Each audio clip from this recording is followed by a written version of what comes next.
Johnson straight. Lovely outfield. Won't get to the boundary, mind you. Oh, and he's got a great arm, and this will be close. Oh, yes, he's got him. He's out, run out. What an arm he's got. Mitchell Johnson picking that up, letting rip. And oh dear, they cannot believe it. Very sad because of him, just 25 years old and he can't run. That's why. Just when it looked like things couldn't get any worse, another mix-up left them 4 down at start. As if dropping catches wasn't enough, 2 dreadful run-outs have cost them dear. Not least the captain, Mohammad Yusuf. Have a look at this. He hits it firmly down the ground. Now, he's really got 3 in mind. He's got the full sprint on, but Salman Butt takes ages to get out of the blocks. Therefore, Yusuf's leading him by miles. Butt hasn't even thought about a third. Yusuf has. Mitchell Johnson's got the best arm in the game. The rest, as they say, is history. It's a very bad story. To explain more are 2 experts. There's Salman Butt up there, aka Mark Taylor. Down here is Mohammad Yusuf, aka Ian Healy. Over to you, boys. I'd love to have that beard, but running between wickets is so simple. There are 4 absolute basics that make a kid really grow as a cricketer if he learns running between wickets first up. Now, we're going to reenact what happened, and I'm going to hit the ball as Mohammad Yusuf down through long off, and I'm going to take off for 3. Salman, what are you doing? Well, a couple of things I'm doing wrong. Firstly, I've walked to about here, so I haven't responded straight away to the call. I've also got a glove in my hand, so I'm not really concentrating on the run. So when I eventually respond to Mohammed's call, there he is. He's halfway down. Eventually, I've got to play catch-up. So off I go. Now, Mohammed, that's me. I'm not taking him into account either. I turn and I'm pushing hard, and I'm way ahead of him. I'm going for 3. I don't even seem to care what he's thinking, so I'm pushing for 3. At this stage, I'm not even thinking about a third. I'm just wandering in. I give a quick gesture with my glove. No, I'm tapping in. And then I go, oh, what? What are you doing? And then back I have to go. Mitchell Johnson has a great throw. Brad Haddon takes him off, and now I'm glaring at you like that. All right, well, that's as bad as it gets, and there are 1 or 2 dreadful errors. Come to the middle, boys. There's 1 or 2 dreadful errors, but the most important thing, it seems to me, is the lack of communication. Yeah, and that's what's got to happen. Mohammad Yusuf, there was always 3 in it, as you said, right off the top, but that should have been relayed from the captain to Salman Butt. As soon as he hit it, he should have said, yes, run hard, 3. And when they cross, every time they cross, there should be some communication. Yes, pushing for 2. Yes, pushing for 3. And then when you tap in, there's another call, a yes or a no. Yep, and the other thing that was lacking was Salman's energy. He wasn't really ready to put Australia under pressure by running between wickets very well. Let's show them how it could be done. Oh, we've got to go again, have we? Yeah. Oh, OK. I know you love your fitness. Super fit, fellas. All right, here we go. I've hit the 3. Yes! I'm already backing up. I'm off. We're pushing hard. I get in low. I tap low. Yes, I'm coming back. He calls. Now I'm coming for 3. OK, I'm with you. Tap in, go low. Yeah. And we've got an easy 3. Yeah. Easy 3 with a bit of communication and energy. All right, well, there's a few important things you did when you reached the crease at either end we'll come to in a second. Let's now turn to the second run-out, because this was Umar Akmal, the 19-year-old with so much talent, and what a waste of a wicket this is. He knocks the ball to mid-on. He thinks there's 1 in it. It's his call. There's definitely a problem down there for Salman Butt, who's claiming that he's obstructed by Nathan Horrocks, but not a bit of it, as hopefully we're about to show you. So this is what happened. Ian Healy is Umar Akmal now, but thankfully Mark Taylor has remained on his heels Salman Butt for this bit. Yeah, and the first thing, before you start up their heels, the first thing Salman Butt didn't do was exactly what he didn't do with the first one. He still hasn't backed up.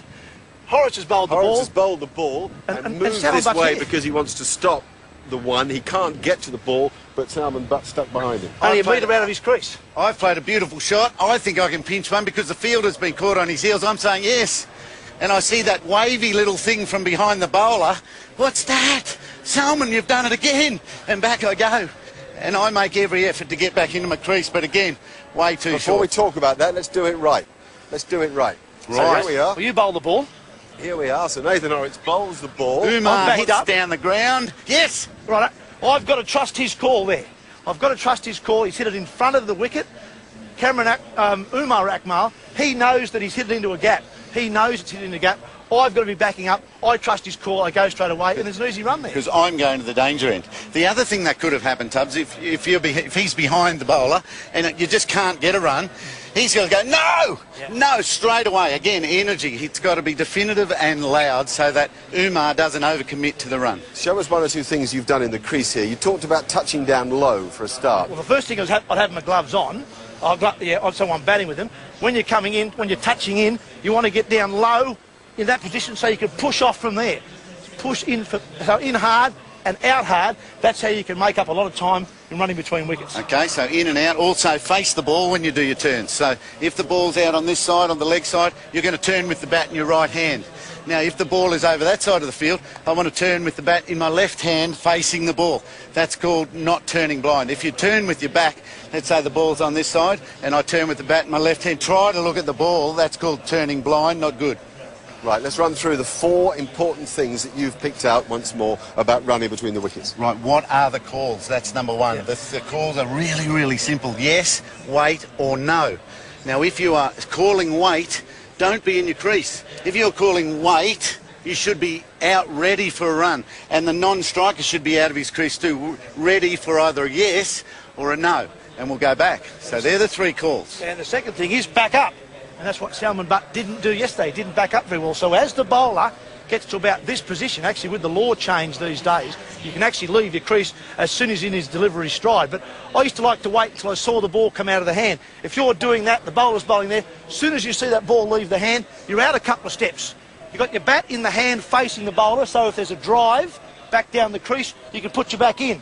Safely not get run out, but be prepared for a run at all times, so back up. Just pick you up on the law change. Are you saying now that you can leave that crease earlier than you could before the law change? Yeah, no doubt. These days, once a bowler sort of gets into, I think about sort of, as soon as he does that, you can go. Is that because you can't mancad them anymore? Yeah, so once he starts his delivery stride, he has to bowl the ball, which is a real advantage for the non-striker. So really, as soon as you see a bowler in that position, off you go. And in one day the old cricket, days, he didn't have to bowl the ball. He could sort of twirl his arm around and knock the bails So once he got to there, if you'd already left, he could go, thanks very much. And where this is very important is for the 2 down the ground. The striker hits the ball down the ground and he comes back, but the non-striker is going to be coming back to the danger area where the throw's coming into, and so he's pinched 3 metres, he gets back a lot easier in shorter forms of the game. Right, so we've got 2 blokes with energy and this bloke at the non-striker's end, ready, backing up to push up. So you pick 2 things. Move to item 3. Right, who calls? Who calls? I'm the striker, I'm Umar Akmal, this is Salman Butt, the non-striker.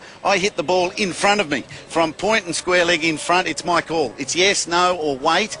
If he doesn't really care, he can correct me, but it's my call. If the ball goes behind me, hook shot, glance, glide, the non-striker gets the call. He really tells me what he wants to do because he's coming to the more danger end. So, and if it's in the middle, if it's around the square area, both men can call as long as it's correct and loud. Yeah, that's exactly right. In front of the wickets, generally the striker. Behind the wickets, or behind the square of the wickets, is generally the non-striker, but it's a calling, it's a communication situation. If you don't want the run, it's very simple. It's a very loud and early call of no. And the 4th thing is tell each other as you're running 2s and 3s what you're going to do. What you're going to do, I'm coming for 2. I'll have a look, and communicate all the time so that you know what your partner is doing. They're the basics of running between wickets. It's so fun to teach young kids that, and it's so fun to watch them become really good cricketers. Yeah, I think the bottom line is what we've shown today is that even when you're at the non-striker's end, you're not out of the game. That's not a time to switch off. It's a time to, OK, you haven't got to worry about facing the ball, but you're still in the game, you're still involved in the calling and the running. Beautiful. Outstanding performance, fellas. Thank you to Salman and thank you to Mohammed Umar. We're going to take a break. When we come back, we've got Ian Chappell and Tony Gray.